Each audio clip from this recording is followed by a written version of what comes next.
things you need to make this project are a greeting card and voice recordable module.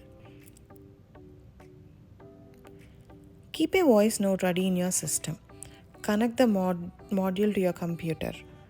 Now play the voice note and press the start button on the module at the same time. Once the recording is loaded completely, press the button again to stop. Now align these marks to the center of the greeting card. If you don't align them properly, the voice note will not play when you open the greeting card. So make sure that you align those marks in the center.